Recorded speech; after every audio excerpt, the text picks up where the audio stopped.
Olá, boa noite para todos, a turma da Educação Física da Faculdade São Lucas de Ji-Paraná. Eu sou a The Angel, eu trabalho com educação pública na periferia de Osasco, que faz parte da Grande São Paulo. E em paralelo eu tenho um trabalho também com pesquisa no campo da modificação corporal. É algo que começou lá na década de 90 e que vem me acompanhando até os dias de hoje. Bom, essa é uma pequena apresentação sobre mim, e aí a proposta é que eu fale um pouco sobre modificação corporal e sobre a relação que eu tenho com tudo isso. Bem, é uma conversa bem breve, mas eu vou tentar aí responder as perguntas, estou com uma colinha aqui, então vamos lá. A primeira questão que se coloca é, né, o que é o corpo para mim, assim. Aí eu fico pensando que eu poderia dizer várias coisas, né, que o corpo, por exemplo, é por onde eu me expresso, né, por onde eu experimento o mundo que eu vivo. Eu poderia dizer várias e várias coisas, mas agora eu prefiro dizer que o corpo para mim ele é um grande campo de batalha. E ele é um grande campo de batalha porque as pessoas dissidentes, né, as pessoas que fogem do discurso normativo, que escapam das regras, dos dogmas, são pessoas que causam ruídos na sociedade. Né? Então eu sou uma dessas pessoas. Para além das modificações corporais, eu carrego na minha existência alguns outros marcadores sociais que fazem com que eu me enquadre enquanto, né, uma pessoa que é dissidente, né? Enfim, então acho que nós que somos essas pessoas malditas, assim a gente pode dizer, temos os nossos corpos como grandes campos de batalhas, né? Então é o tempo inteiro trazendo esse ruído mesmo, né, para a sociedade como está configurada desde muito tempo. Vamos lá para a próxima questão, qual que é a motivação para que eu começasse a modificar o meu corpo, né? Bom, primeiro a gente tem que pensar que todo corpo vivo ele é modificado, né? Tudo que a gente faz em vida modifica o nosso corpo de alguma forma. Então, se a gente pensar a alimentação, a medicina, o esporte, o ócio, o sexo, tudo modifica o nosso corpo, né?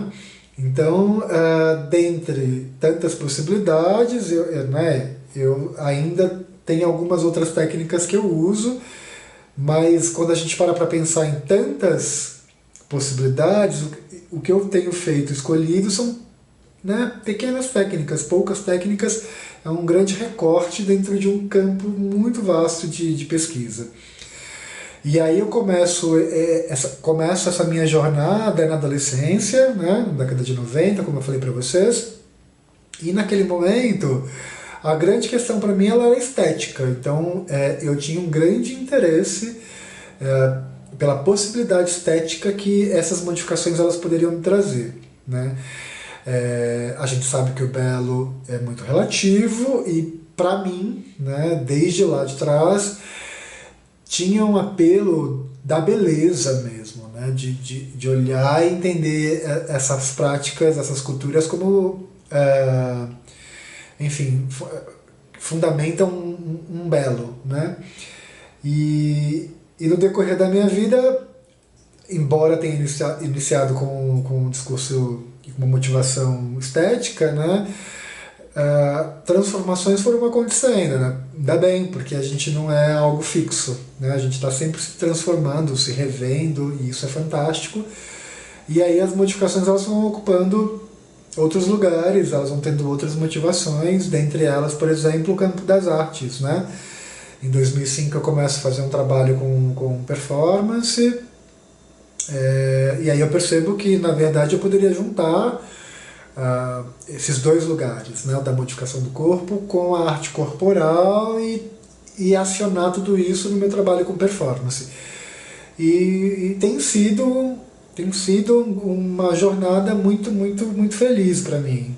Então, em relação às motivações, são diversas, né? Então, mesmo para mim, né? Mesmo falando da minha experiência pessoal, ela nunca foi uma única. Ela tem sido diversa, né? E aí a próxima é para falar um pouquinho sobre bullying e preconceito, né? Acho que o mais importante é a gente entender que bullying é uma coisa e preconceito outra, né? A gente está falando de coisas diferentes, né? E para a gente não ficar colocando tudo numa caixinha de bullying quando não é. Então, quando, por exemplo, existe uma perseguição, um preconceito por conta da raça, etnia de alguém, isso é racismo, né? E é um crime, então a gente tem que ter esse olhar.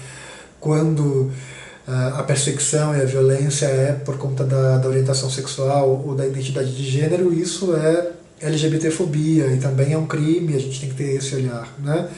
Então, dar nome às coisas é muito importante, principalmente quando são violências, né?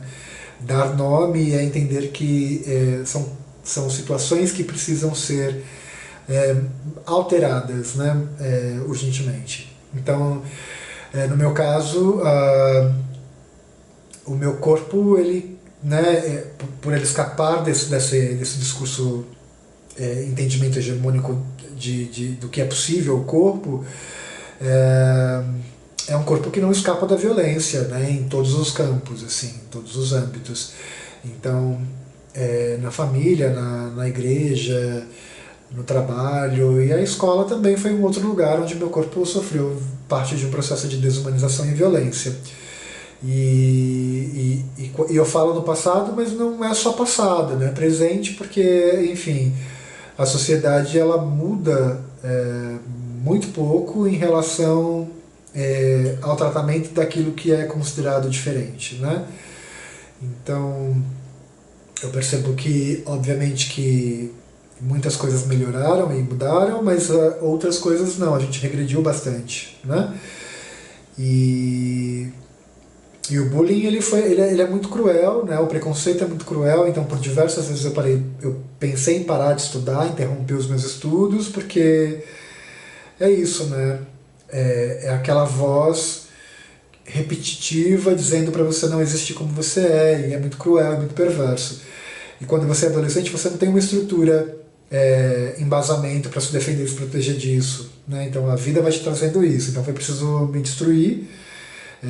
Obviamente que não foi preciso porque eu queria, mas é porque, de novo, né, a configuração da sociedade como ela é me destruiu, e aí foi preciso me reconstruir, me fortalecer para poder continuar com vida, né? E tem sido um processo que eu sei que não vai ter um fim, né? Porque quando a gente olha para a sociedade, né, a gente percebe que ela não dá sinais de que vai, enfim, acolher todas as diferenças e diversidades que a gente tem, né? Muito pelo contrário, né? O momento que a gente tem hoje demonstra uma completa, enfim, relação de ódio com aquilo que é diferente, né? O diferente ele é quase ofensivo, né? Então a gente precisa repensar em que mundo que a gente quer viver. Por fim, e já, né, abraçando isso, é falar sobre respeito. Bom, pensando corpo e respeito, a gente tem que entender que ninguém é igual a ninguém e tá tudo bem. Essa ideia de que somos todos iguais e dia da consciência humana é uma ova, porque ninguém é igual a ninguém. A gente precisa ainda pautar tantas questões para chegar num dia, quem sabe talvez, numa consciência humana. A gente está muito distante disso, né?